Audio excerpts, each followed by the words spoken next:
अस्सलाम वालेकुम and welcome to channel दस्तरखान की दावत। आज मैं आपके साथ शेयर करने जा रही हूँ हैदराबादी गोश्त के अचार की रेसिपी, जो बहुत ही ज़्यादा चटपटा, चटकारेदार और मसालेदार बनके तैयार होता है। इस तरह से गोश्त का अचार बना के आप इसे काफ़ी लंबे टाइम तक स्टोर कर सकते हैं और इसे स्टोर करने का तरीका भी हमने आपको इस वीडियो में बताया हुआ है।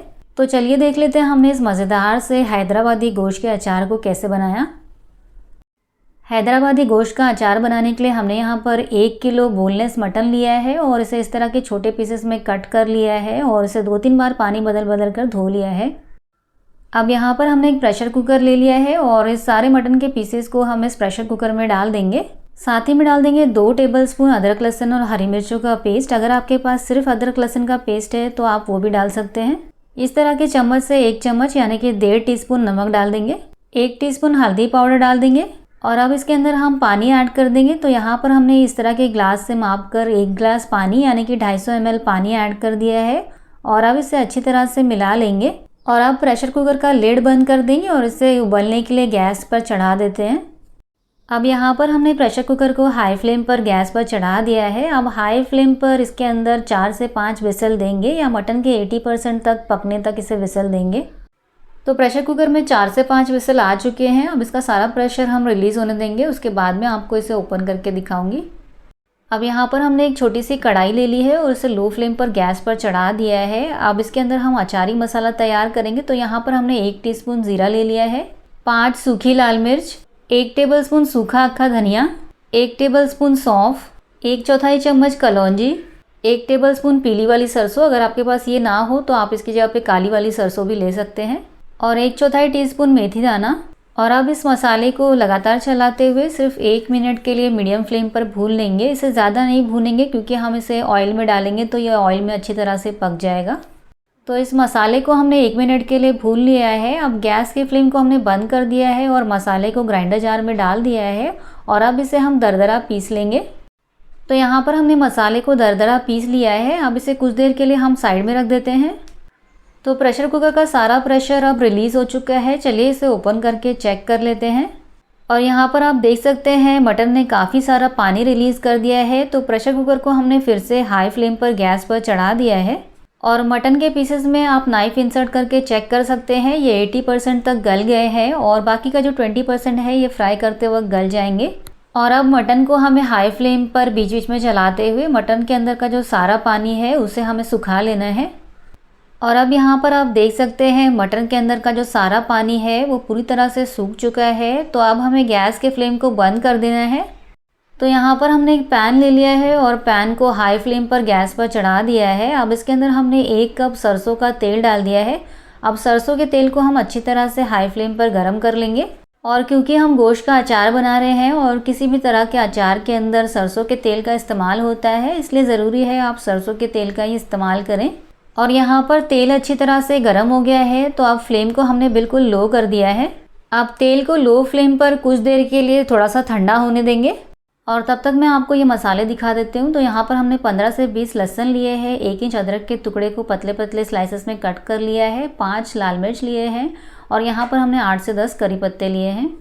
और अब इसके अंदर हम ये सारे मसाले डाल देंगे और गैस को मैंने फिर से लो फ्लेम पर ऑन कर दिया है। और अब इसे बस कुछ सेकंड्स के लिए ही लगातार चलाते हुए फ्राई कर लेंगे, यानी इसे हमें तब तक फ्राई करना है जब तक लहसुन का हल्का सा गोल्डन ब्राउन कलर आ जाए।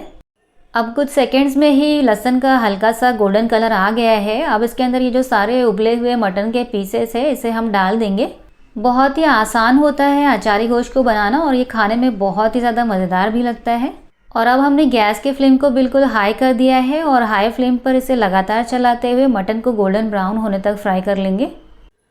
अब यहाँ पर आप देख सकते हैं मटन बिल्कुल अच्छी तरह से गोल्डन ब्राउन और क्रिस्पी फ्राई हो चुका है। तो अब हमने गैस के फ्लेम को बिल्कुल लो कर दिया है और अब इसके अंदर हम 1 टेबलस्पून कश्मीरी लाल मिर्च पाउडर डाल देंगे, आधा टीस्पून नमक डाल देंगे क्योंकि नमक हमने मटन को उबालते वक्त भी डाला हुआ था। और अब इसके अंदर हम ये सारा तैयार किया हुआ अचारी मसाला डाल देंगे और अब इसे लो फ्लेम पर लगातार चलाते हुए बस 2 मिनट और भून लेंगे।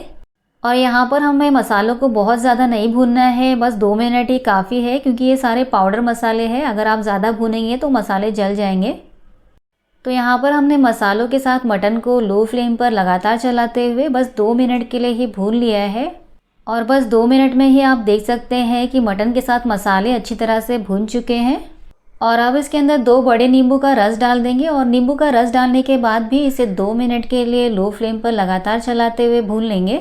और नींबू का रस डालने के बाद इसे 2 मिनट से ज़्यादा नहीं भूनेंगे, क्योंकि नींबू की खटास ज़्यादा भूनने से कम हो जाएगी।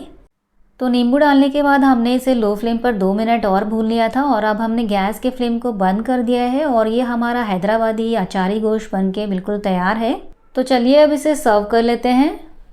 और आप देख सकते हैं यहाँ पर हमारा अचारी गोश्त बनके बिल्कुल तैयार है। तो चलिए अब मैं आपको इसे सर्व करके दिखाती हूँ। और अचारी गोश्त को सर्व करने के लिए हमने यहाँ पर एक प्लेट ले लिया है और पैन के अंदर का सारा जो अचारी गोश्त है उसे हमने इस प्लेट में पलट लिया है।